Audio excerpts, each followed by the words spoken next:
오늘 제가 소개할 본문에 등장하는 주인공은 우리가 잘 알고 있는 신약 성서에서 정말 기념비와 같은 그런 업적을 이룬 바울, 사도 바울이라는 한 사람입니다.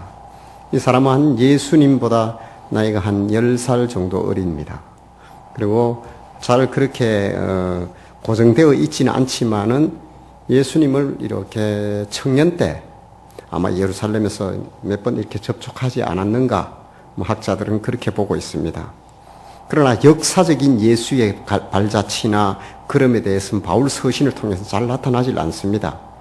오직 그 복음의 핵심, 예수 그리스도는 누구며 무엇을 했으며 나와 어떤 관계가 있으며 정말 그 구약 성서에서 이야기하고 있는 그 율법이 이야기하고 있는 바의 마침표가 되는 것. 예수께서 율법의 마침이 되시니라 라는 이런 말을 하지요, 바울이요. 그러니까 그 구약 성서의 이 모든 이 내용들을 함축해서 하나의 복음으로 십자가의 도로 풀어낸 정말 기념비적인 일을 한 사람이지요. 그러나 이렇게 되기까지 그의 삶이나 그 과정은 그렇게 순탄한 건 아니었지요. 그야말로 그 살기 등등해서 예수 그리스도를 믿는 사람이라 그러면 물불을 가리지 않고 앞장서서 잡으러 다니던 정말 열심히 특심한 사람이기도 했지요. 그런 그가 이제 어떻게 해서 신약 성서에 27권이 아닙니까? 그 27권 중에 13권 가까이를 자신이 성경을 기록해버리는 거예요. 아마 인간이 가진 가장 고귀한 은사가 있다면 그 성경을 기록하는 게 아닐까요? 그거보다 더 고귀한 은사가 있을까요, 과연? 바울은 그것도 13권이나 기록을 해버렸습니다. 물론 자신이 기록할 때는 이것이 성경이 될 줄은 몰랐어요. 그러나 그 성령의 깊은 통찰 속에서 그 계획으로 하나님이 이 큰 그릇이라, 택한 하나님의 그릇이라 그랬거든요. 그걸 사용한 거지요. 너무너무 애타고, 지금도 고린도 우리가 전서를 읽었는데 고린도의 그 우상이 가득한 이 도시에 예수 그리스도가 누구며 하나님이 누구며 복음이 뭔지 그것을 자신의 그 모든 경륜과 그 모든 것을 동원해서 지금 설명하고 있는 거예요. 그러면서 덧붙이는 말이 오늘 두렵고 떨림으로라는 거예요. 말하기 달변가였어요. 아마 바울이 제가 생각할 때는 이렇게 예수 그리스도 복음을 전하지 않았으면 소크라테스와 플라톤이나 이런 사람과 견줄 만한 기념비적인 철학적 기념비를 쌓는 사람이 되지 않을까. 왜냐하면 그의 어떤 사변적 어떤 언행이나 이런 것들을 봤을 때는 다 통달하고 있었거든요. 그래서 그런 그가 이제 때로는 이렇게 철학과 만나기도 하며 그들의 헬라 철학의 그 중심지에 아테네에 가서 복음을 전파하기도 합니다. 오늘 이제 본문 가운데 이제 그런 부분들이 나타날 텐데요. 그러나 그런 모든 과정 속에서 몇 번 이렇게 바울은 넘어집니다. 자신의 한계를 몇 번 벗어버리게 되지요. 그리고 두렵고 떨림으로라는 그런 어떤 결론적인 그 말 한마디가 자신을 대변하는 게 됩니다. 오늘 제가 이제 살펴보고 싶은 것은 우리가 잘 알듯이 바울의 변심을 잘 압니다. 바울은 그야말로 율법에 능한 자였어요. 우리가 잘 아는 3대 랍비가 있지요. 이스라엘에는. 최고의 랍비라고 하면 에스라입니다. 학사 에스라 아시죠? 에스라는 모든 유대인들이 공경하는, 정말 존경하는 최고의 학사입니다. 랍비지요. 학사, 에스라가 있고, 그 다음에 힐렐이라는 사람이 있습니다. 그 쌍두마차인 가말리엘이라는 사람이 있어요. 근데 이 세 명을 가리켜 3대 랍비라고 유대인들은 지금도 그렇게 칭송을 받고 있는 사람입니다. 그 중에 이제 가말리엘이라는 사람한테서 수학을 하게 되는데, 10살에 아마 예루살렘으로 간 걸로 되어 있습니다. 바울의 일대기에 보면. 그때 가서 계속해서 이제 가말리엘의 그 문화에서 배우고, 나중에 다 덕도를 한 거지요. 다 배워서, 다소인 고향에 내려가서 살게 됩니다. 그러다가 이제 바울이 등장합니다. 그냥 어디서 이제 등장하냐면, 우리가 잘 알듯이 스데반 설교가 나오는 데가 있지요. 사도행전 7장입니다. 굉장히 중요합니다. 저도 이제 설교의 본을 스데반을 많이 닮으려고 합니다. 스데반은 그 7장을 통하여서 무엇을 이야기하냐면 창세기로부터 예수 그리스도의 사역까지를 그냥 간단하게 얘기합니다. 이분이 예수 그리스도다. 이렇게 와서 이렇게 되었다. 너희들이 이렇게 이런 분을 이렇게 했다. 그러니까 도저히 말도 안 되는 소리지요. 율법에서 모세가 예언한 자가 예수 그리스도였다 그러고 하지. 뭐 예수 그리스도라 그러면 그 유대인들의 입장에서는 어떤 생각을 했습니까? 창기와 세리와 먹는 자예요. 그리고 심지어는 뭐라고 합니까? 이단의 개수랍니다. 나사렛 예수가 이단의 개수라는 거예요. 이단이라고 하면 이단이라고 이렇게 치부해 버립니다. 그들은. 그러니까 바울이 볼 때는 예수를 믿는 그 잔당들은 잔멸해버려야 되는 거지요. 당연하지요. 그들은 뭐 복음적으로 그 유대교의 율법에 의하면 그 이방인들은 뭐 거의 뭐 사람이 아니에요. 똑같이 생겼는데 말을 하고 한다는 거예요. 그런데 그들이 하나님이 어떻고 율법이 어떻고 그 율법이 모세가 얘기했던 그분이 예수 그리스도 이런 얘기를 하니까 그게 이해가 됩니까? 이해가 안 되죠. 그러니까 바울은 어떤 생각을 하냐면 내 소명과 사명이 있다면 어떻게 보면 굉장한 열심이지요. 내 그 신앙을 수호해야 되겠다. 유대 신앙을 그 유대 율법을 준수하고 수호해야 되겠다는 사명감에 그 이제 대제사장들에게로부터 그 위임을 받게 되지요. 그래서 어떻게 합니까? 그 박해를 피해서 흩어져 있는 다메섹으로 등장하죠. 그 멀리까지 가 있는 그들을 정보를 알고 쫓아가서 잡으러 가지요. 그래 가다가 이제 그 길에서 이제 일이 벌어진 건 우리가 잘 알고 있는 그 변화의 어떤 순간입니다. 그래서 그 예수 그리스도를 만나게 되지요. 하늘로부터 호련한 빛이 나타나서 사울아 부르지요. 원래 이름이 사울입니다. 큰 자. 근데 바울은 작은 자죠. 그 후에 이제 이름이 바뀌지요. 사울아, 네가 왜 나를 핍박하느냐 하고 주여 니시니까 하니까 네가 핍박하는 예수다. 그렇게만 돼 있어요. 그래서 지금 제가 오늘 살펴보고자 하는 게 그 순간 그리고 그 일이 있은 후에 사도 바울, 우리가 아는 사도라는 이름을 붙이지요.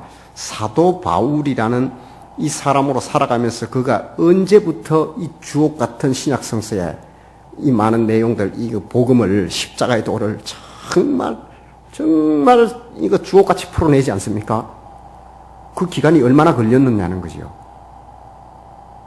유대 율법에 그렇게 능한 자였어요. 그런 그가 바뀌어도 너무 바뀐 거 아닙니까?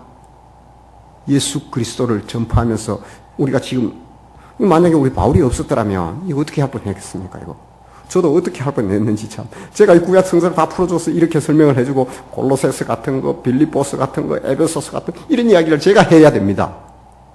제 능력으로 될까요? 바울이 다 해놨어요. 저는 전하기만 하면 되는 거예요. 근데 이런 기전비적인 일들을 바울이 했는데 글쎄 다메섹 도상에서 그 일이 있고 나서 얼마 만에 이 일을 했을 것 같으냐고요.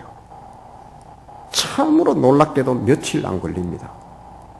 참 놀랍지요. 바울이 그런 일이 갑자기 유턴해가지고 인생이 180도로 바뀐 겁니다. 예수는 그리스도시요 살아계신 하나님의 아들이라는 거예요.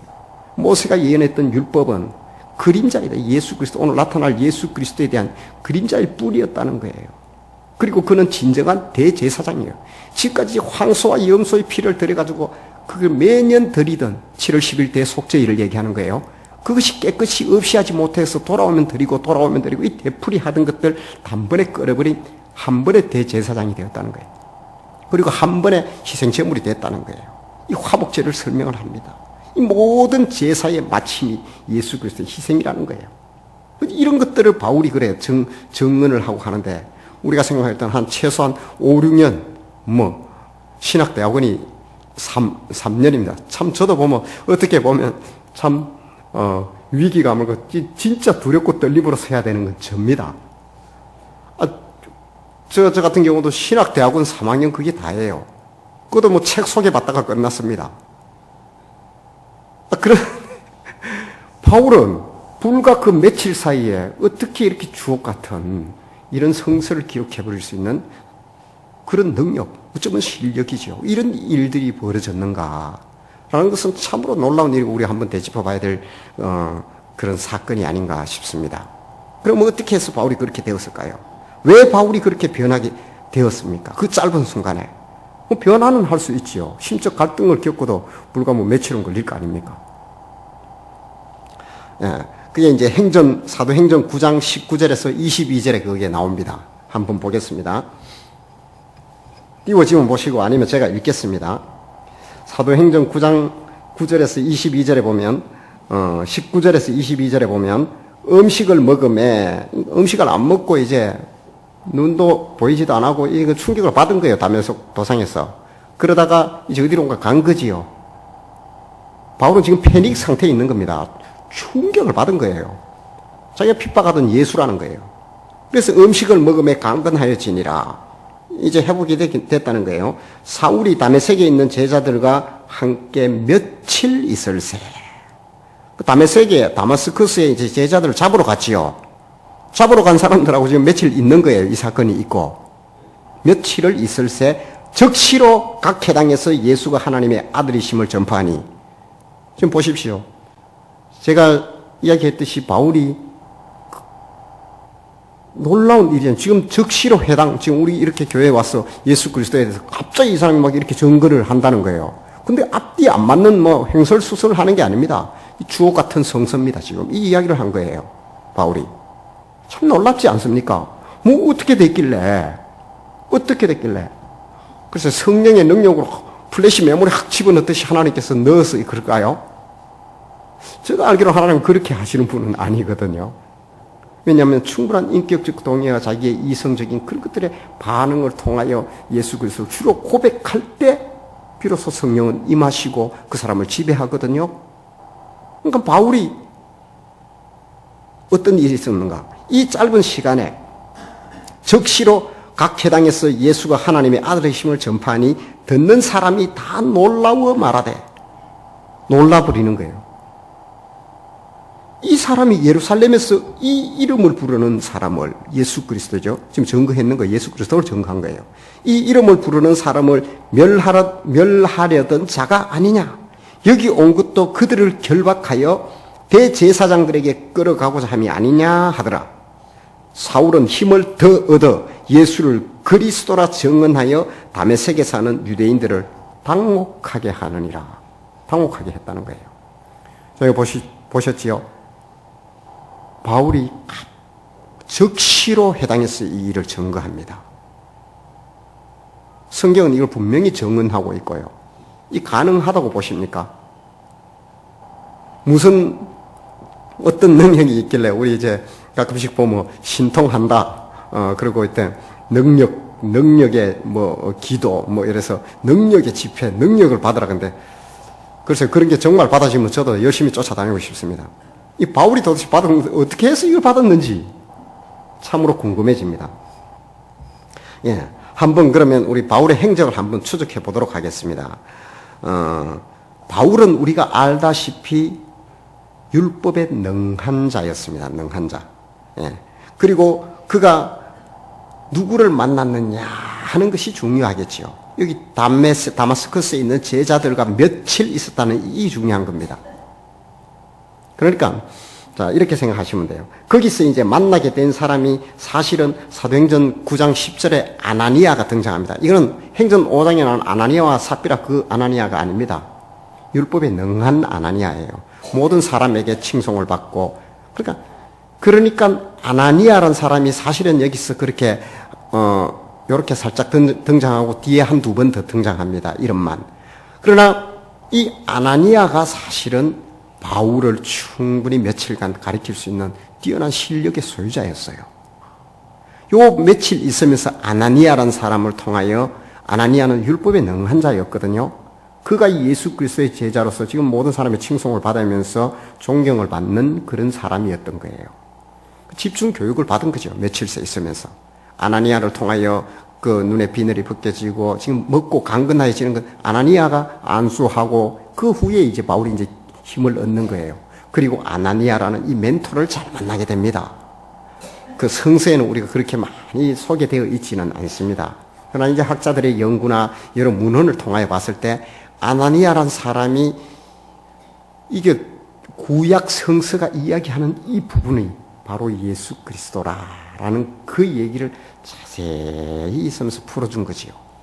바울이 어떤 사람입니까? 아나니아를 능가할 정도의 실력이 있는 사람입니다. 사실은 저는 이제 성서를 만나고 이제 그 신학을 하게 되면서 제가 놀랐던 사실 중에 하나가 구약 성서를 공부했다는 사실이에요, 제가. 구약 성서를 그렇게 좋아하지 않았었거든요. 그런데 구약을 알게 되고 구약을 공부하니까 신약이 보이더라는 사실이지요. 그래서 어떤 의미에서 이런 이야기를 합니다. 신약이 쉬우니까 신약부터 공부를 한다는데 저는 동의할 수가 없습니다. 왜냐하면 신약은 그야말로 하늘나라의 차원 다른 이야기를 합니다. 구약 성서는 4대 족장의 이야기입니다. 그리고 이스라엘의 10왕들의 이야기입니다. 그들이 율법을 잘 지켰느냐 안 지켰느냐 그 이야기입니다. 그래서 그렇게 했을 때 복을 받고 그렇게 하지 아니했을 때 이렇게 징계를 받더라라는 거예요. 그런 게 주를 이루고 있습니다. 구약 성서는. 그리고 스토리입니다. 읽어보면 압니다. 구약 성서는. 신약 성서는 읽어가지고 모릅니다. 이 내용 그러니까 구약 성서를 알지 못하면 신약이 풀리지가 않습니다. 이렇게 메커니즘이 이렇게 깨어져 있습니다. 성서가. 바로 사도 바울은 그런 사람이었습니다. 구약 성서에 능통한 사람이었던 거예요. 그런 그였기 때문에 한마디 들으면 그냥 쭉쭉 나가는 겁니다. 그냥 아나니아를 통하여. 그럼 며칠 만에 그걸 알아버린 거죠. 그래서 그가 한 말이 있어요. 자, 제가 이제 그 증거를 대주는 겁니다. 아나니아를 통하여 이렇게 이야기를 듣게 되고 바울이 비로소 구약 성서에서 이야기하는 것이 이거였는데 우리가 잘못 알았구나. 내가 잘못 알았구나 하는 거죠. 자, 사도행전 13장에 27절, 13장 27절을 제가 한번 읽어보겠습니다. 자, 찾으셔도 좋고요. 예루살렘에 사는 자들과 그들 관리들이 예수와 및 이게 13장이 그 스데반의 설교와 같이 이게 회당에서 이제 유대인들하고 이들에게 이제 바울이 설교한 내용입니다. 힘을 얻어가 이제 바울이 막 설교하러 다니는 겁니다. 설교를 하는 거예요, 회당에서. 그러면 예루살렘에 사는 자들과 예루살렘에 사는 자들이 누구지요? 사마리아 사람을 인간 취급도 안 하는 종교 지도자들이겠지요. 그렇죠? 종교 지도자들이나 아니면 그 유대 랍비나 뭐 선생급의 사람들이에요. 그러니까 예루살렘에 사는 자들과 그들 관리들이 예수와 및 안식일마다 외우는 바. 안식일마다 이들이 뭘 외웁니까? 율법을 공부합니다. 모세의 율법. 회당에서 그 외우는 바 선지자들의 말을 알지 못함으로 바울이 지금 이 얘기합니다. 예수를 정죄하여 선지자들의 말을 응하게 하였도다. 공부해도 헛했다는 거예요. 자기처럼. 이 한마디에 바울이 지금 자신이 어떠했다는 것을 설명하고 있는 겁니다. 그러니까 선지자들이 매일같이 여기서 선지자들이 그 율법 학사들하고 그들이 모여가지고 모세 율법이 어떻고 하면서 그것을 설명한 것이 얼마나 많은지 할라카, 미시나, 게마라, 학가다 뭐 이런 것들이 전부 그 탈무드 뭐 이런 거 있죠. 그 전부 율법 해석서입니다. 율법은 요만큼밖에 안 되는데 모세오경은 한 차가 넘어요. 그 해석한 거는. 그런 걸 매일 공부한 그들이 뭐예요?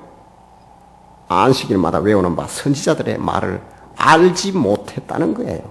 성경을 헛배웠다는 거죠. 바울이 얼마나 충격받았겠습니까? 이 말을 하기 전에는 자신이 그랬으니까요. 그거는 뭐 구약 신약 성서를 읽어보시면 바울의 서신을 읽어보면 바울이 어떤 얘기를 하고 하는 거 모든 뭐예요? 자기가 알고 있는 그 모든 지식과 가진 것들 이런 것들을 어떻게 해요? 배설물로 여긴다는 거예요. 자기가 알았던 그 한차나 되는 그 율법 해석이나 뭐 이런 것들 알지 못하는 바 예수 그리스도에 대해서 알지도 못하면서 엉뚱한 헛다리 짚었다는 거예요. 지금까지. 그런 부분에 대해서 이제 바울이 이제 이야기를 하고 있습니다. 그래서 이것을 요약해보면, 이 13장에 이걸 요약해보면 오늘 본문입니다. 이 13장의 바울의, 그 설교를 요약해보면 오늘 본문입니다. 형제들아, 내가 너희에게 나아가 하나님의 증거를 전할 때에 말과 지혜의 아름다운 것으로 아니하였나니, 내가 너희 중에 예수 그리스도와 그가 십자가에 못 박힌 것 외에는 요겁니다. 예수 그리스도와 그가 십자가에 못 박힌 것. 예수 그리스도가 누구냐는 거예요. 살아계신 하나님이요. 창조주입니다. 로고스였어요. 그는 영원 전부터 계셨어요. 하나님이에요. 창조주예요. 그가 육신이 되어 이 땅에 오셨어요. 왜 왔느냐는 거예요. 와서 뭐냐? 인간처럼 비하되어 낮아져서 인간들의 죄를 위하여 흠없는 하나의 양, 그러니까 하나의 제물이 됐다는 거예요. 희생 제물이 돼가지고 어떻게 해요? 죄에 팔려버린 인간들. 이 죄에 팔려버린 인간은 뭡니까? 생명을 잃어버린 거지요. 그래서 생명은 피에 있기 때문에 피의 제사를 구약 성서는 그렇게 드렸던 거예요. 왜냐하면 내가 줘야 될 내 피를 어떻게 해요? 내 생명을 요구합니다. 죄는. 죄의 삭은 사망이죠. 죄가 줄기차게 요구한 것은 사망입니다. 이 사망을 요구한다는 것은 죽음을 줘야 되는 건데 내 걸 못 주니까 어떻게 합니까? 양아 미안하다 하면서 염소야 미안하다. 그 머리에 안수하여 내 대신 네가 죽어다오 하는 게 희생제사입니다. 그렇죠? 이게 구약 성서예요. 그런데 이게 어떻게 해요? 이렇게 해가지고는 해결이 되지 않더라는 거예요. 계속해서 되풀이 되더라는 거예요. 히브리서 10장 1절에서 4절을 제가 한번 읽어드릴게요. 율법은 장차 올 좋은 일의 그림자일 뿐이요. 그 장차 올 좋은 일은 뭘까요? 지금 얘기하는 예수 그리스도의 희생이겠지요. 그림자일 뿐이요. 그러니까 진짜는 이거라는 거예요. 구약 성서는 그림자예요. 참 형상이 아니므로 해마다 늘 드리는 같은 제사로 나오는 자들은 언제나 온전하게 할 수 없느니라. 해마다 7월 10일 대속죄일을 한번 얘기하는 거예요. 이때 1년에 지었던 죄를 대속하게 되는 것은 그걸로 가지고는 온전하게 할 수 없다는 거예요. 해마다 되풀이 된다는 거예요. 그렇지 아니하면 섬기는 자들이 단번에 정결하게 되어 다시 죄를 깨닫는 일이 없으리니 어찌 제사 드리는 일을 그치지 아니하였으리요. 만약에 이게 맞다 그러면 한번 제사로 끝나버렸어야지 왜 계속 하느냐 이 말이에요. 그러나 이 제사들에는 해마다 죄를 기억하게 하는 것이 있으니, 그죠? 오히려 이게 뭐냐? 율법을 통해, 그게 무슨 얘기를 하고 싶으냐면, 율법은 내가 죄인이란 걸 깨닫게 하는 그런 역할을 하더라. 갈라디아에서 그런 얘기를 하지요. 그 몽학 선생 이런 얘기하면서. 그 율법이 뭐냐? 율법은 내가 진짜 얼마나 죄인인지 알게 하는 바로미터더라는 거예요. 그러면 어떻게 되냐? 4절에 봐요. 이는 황소와 염소의 피가 능히 죄를 없이 하지 못함이라. 소 잡고 염소 잡는다 해가지고 이래가지고는 이 내 영원한 죄가 안 되더라는 거예요. 그래서 바울이 이야기하는 십자가의 도는 뭐예요? 이 로고스 영원하신 하나님이 이 땅에 오셔가지고 진짜 하나님이 자신이 제물이 되어서 갈보리 언덕에서 십자가에 죽으셔가지고 한 마리 양이 되어버렸는데 이 제물이 얼마나 큰 제물이냐면 지금뿐만 아니라 과거, 현재, 미래 모든 죄를 덮어버리는 큰 제물이더라는 거예요. 큰 생명이더라는 거예요. 이 십자가의 도입니다. 바울이 이야기해 이 십자가의 도예요. 한 의가 나타났나니 이 의가 이제 그래요. 의라는 게 뭡니까? 하나님과의 관계의 바른 설정을 얘기하는 거죠. 이 의가 회복된 거예요. 그래서 어떻게 돼요? 하나님 앞에 나는 이 예수 그리스도의 이 제사가 내 것이 됨으로 말미암아 그 제사가 나한테 전가된 거예요. 그래서 의가 전가돼가지고 예수 그리스도로 옷 입은 내가 되었기 때문에 다시는 염소와 항소를 잡을 필요가 없는 거예요. 지금 와서 우리가 어떻게 합니까? 교회 올 때 소 끌고 왔습니까? 양을 끌고 왔습니까? 운전하며 편안하게 차 타고 왔어. 단지 뭐라 그럽니까? 오늘 하은혜 집사님이 기도하실 때 마지막에 뭐라고 하던가요? 예수 그리스도의 이름으로 기도드립니다. 이 의로 제사를 드리는 겁니다. 지금도 우리는. 이걸 바울이 구약 성서의 그림자라는 걸 설명을 하고 이걸 하려고 하니 얼마나 답답했겠습니까? 속으로. 자기는 이제 깨달았어요. 그래서 그 바울의 그 심정이 어떤지 조금 우리가 읽어지겠습니까? 얼마나 답답하겠습니까? 예. 그럼 그가 이제 이걸 그 아나니아를 통하여 이걸 배우게 되는 거지요. 왜냐하면 바울은 구약의 능한 자였기 때문에 딱 들어보니까 바로 그냥 알아버리는 거지요. 그거 제가 볼 때는 뭐 적시로 가서 할 수 있을 정도의 실력은 이미 구약 성서에 능통했기 때문에 그래요. 저는 감히 우리 성도들에게 도전합니다. 구약 성서 공부 열심히 하십시오. 그걸 보아야 계시록이 또 보입니다. 창세기를 봐야 계시록이 보입니다. 뭐 틀림없어요. 이걸 간주라 그러거든요. 그래서 이렇게 구약 성서를, 구약에 대한 율법과 구약에 대해 막 발통한 거예요. 그래서 바울이 많이, 그 바울은 시편이라든가 이거 많이 인용을 합니다. 이사야서에도 인용을 하고 많이 인용합니다. 정확히 깨달은 거지요. 아나니아도 아마 가르치면서 깜짝 놀랐을 거예요. 저도 가끔씩 한 번씩 놀랄 때가 있습니다.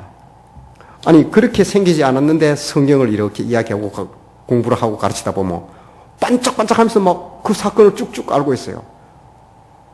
오늘 안 계시네. 그 대표적인 우리 김신옥 성도님 같은 분입니다.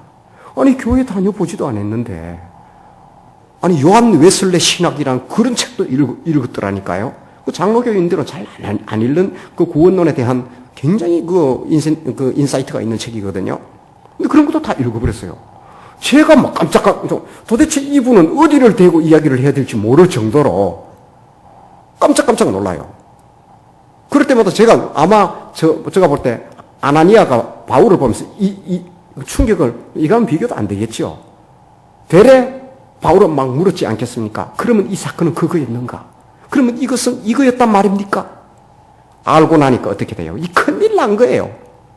즉시로 해당에 바로 설 수 있는 그 정도의 실력이 되어버린 거죠. 그러니까 막힘없이 막 나가는 거예요. 바울 서신 자체를 보십시오. 막힘이 없습니다. 그리고 그는 변정의 달인이었던 거예요.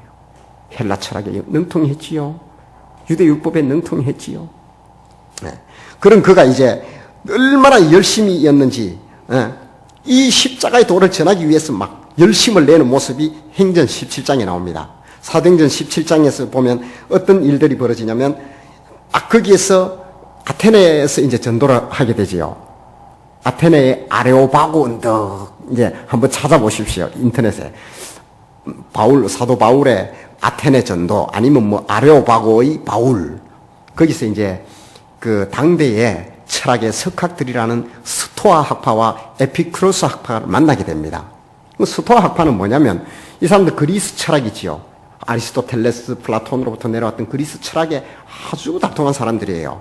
그런 그들이 헬라 인프라를 타고 지금, 그러니까 그 컨텍스트, 지금 있는, 그러니까 지금 헬라 문화와 융합되어서 나온 그런 철학이 스토아 학파예요. 이 스토아 학파가 주장하는 것들은 뭐냐면 인간은 궁극적으로 도덕적으로 인간은 아주, 그러니까 완전하고 도덕적으로 무언가를 추구해야 된다는 거예요. 행위지요. 인간의 행위적인 모습이지요. 그러니까 이들이 하나님의 은혜, 십자가의 은혜로 말미암아 예수 그리스도의 이름으로 말미암아 믿기만 하면 의가 증가돼서, 바울이 이렇게 얘기하는데 그거 알아듣겠습니까? 참 말쟁이 말은 잘하는데 그거 우리는 이해 도저히 안 된다. 이런 얘기를 하겠지요. 그래서 진정한 도덕에 대한 진정한 지식이 없으면 이 사람들은 자기들이 말하는 그 철학의 인간의 어떤 평안의 행복이 경지에 이룰 수 없다. 이런 걸 주장한 사람들이에요. 그리고 이들은 운명과 숙명에 대해서 이야기하고, 그리고 금욕주의적인 성향을, 도덕이니까요. 한국 도덕적, 윤리적 길이 나오면 금욕주의라고 보시면 됩니다.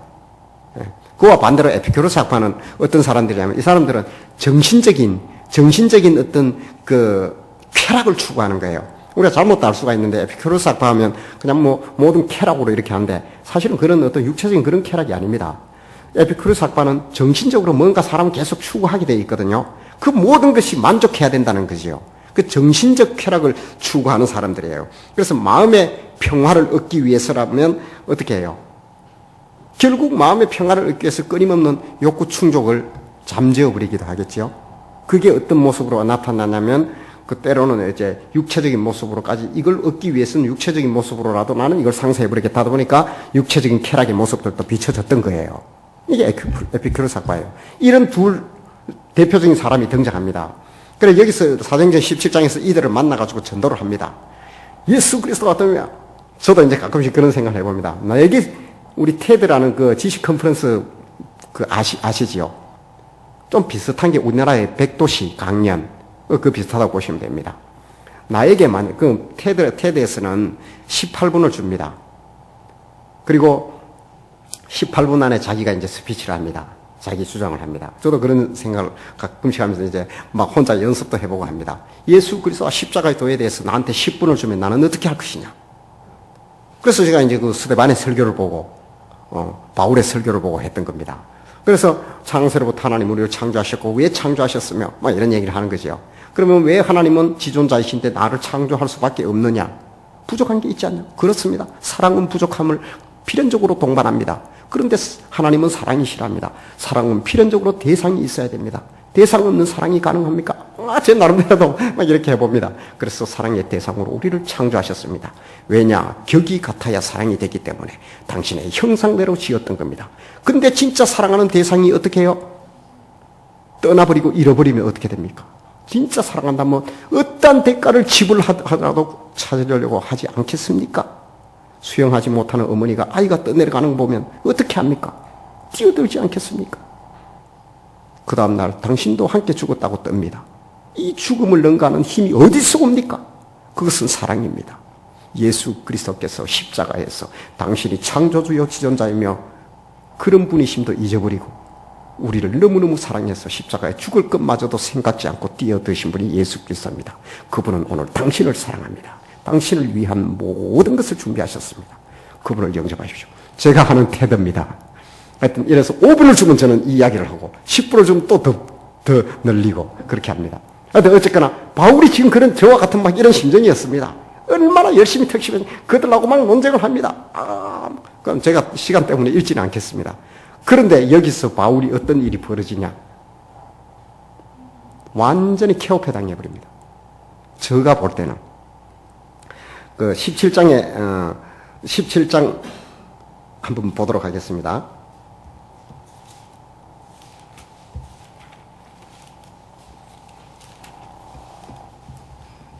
자, 그 17장 32절에 보면, 32절 33절에 한번 볼게요. 이제 스토아 학파와 에피큐르스 학파들하고 이제 논쟁을 하고 있는 거예요.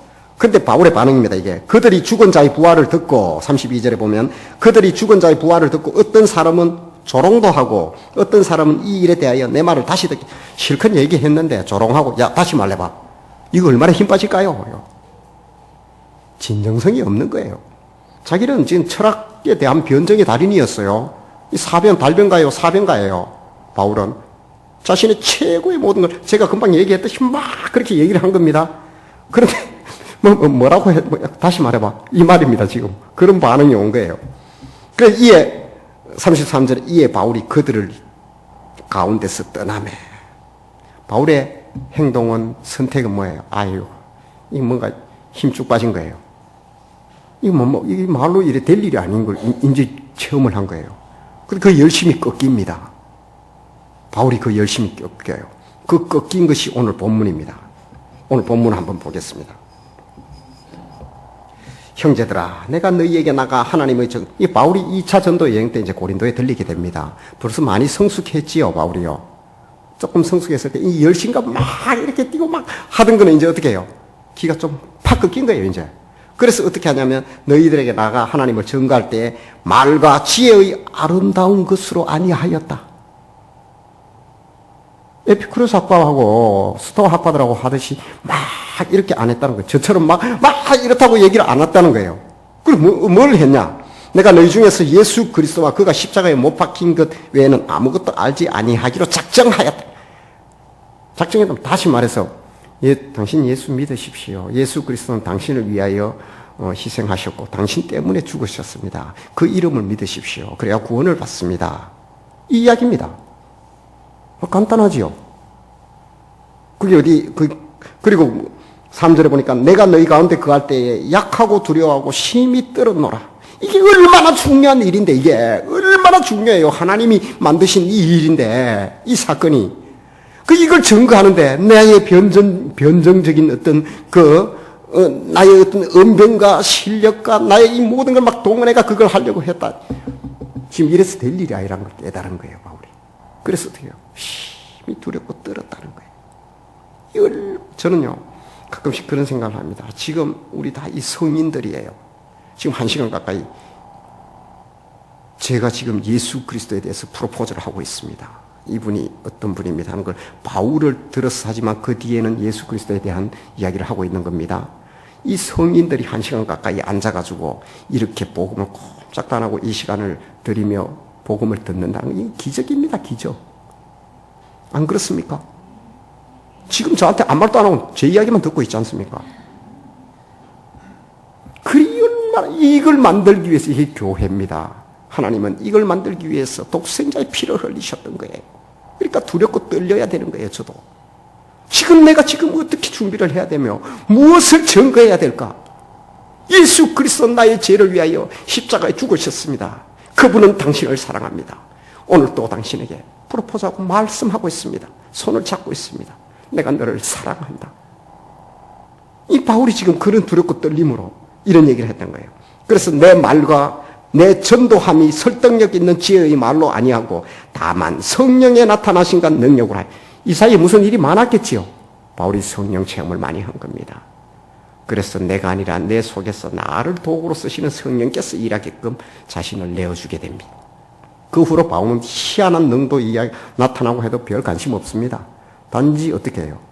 내가 복음을 향하여 표대를 향하여 부지런히 열심히 달려가노라. 목숨 몇 개 있으면 그거 다 하나님께 도구로 내드리겠다는 거예요. 나는 없어지고 진정한 예수 그리스도와 십자가의 도를 위한 그걸 전달되는 도구로 나는 사용되기를 원합니다 하면서 그가 청년 때 회심을 하고 67, 8세인가 그래 아마 그렇게 나와 있습니다. 죽을 때까지 도끼로 목이 잘려 죽을 때까지 그는 그 한 길을 오로지 예수 그리스도와 십자가만을 전거했습니다. 너희 믿음이 사람의 지혜에 있지 아니하고 다만 하나님의 능력에 있게 하려 하였노라. 이것이 바울이 정리된 자신의 전도의 비법이고 전도에 대한 자세입니다. 저 역시도 이제 이렇게 바울을 좀 닮으려고 하는데 아직도 막 내 은변과 내 속에서 솟아나는 게 너무도 많아서 참 욕심 많은 저라고밖에 저는 바울에 비하면 참 너무도 정말 부끄럽기 그지없습니다. 그러나 저 역시도 이제 우리 성도님들도 또한 이렇게 하나님께 내가 드려지도록 그래서 바울이 뭐라고 얘기합니까? 이게 이렇게 하면서 자신이 정의한 내용이 하나가 있습니다. 고린도전서 1장 18절에 보면 뭐라고 그럽니까? 이게 복음이 어떻게 해요? 전도라는 것이 미련하다는 거예요. 지식 있고 많은 사람들에게는 이게 참 미련하다는 거예요. 그러나 이것이 하나님의 능력이라는 거지요. 우리 사랑하는 성도님들, 이제 이 예수 그리스도의 은혜를 입은 우리가 해야 될 것은 바로 이 복된 소식, 이 복음을 정말 어떻게 전할 것인가? 하나님의 성령의 능력을 힘입어 하나님의 도구로 쓰임받는 나를 내어드리는 삶을 그렇게 살아감으로 하나님께서 제한하지 아니하시고 사용하시는 그런 우리 성도님들 되시길 주님의 이름으로 축복합니다.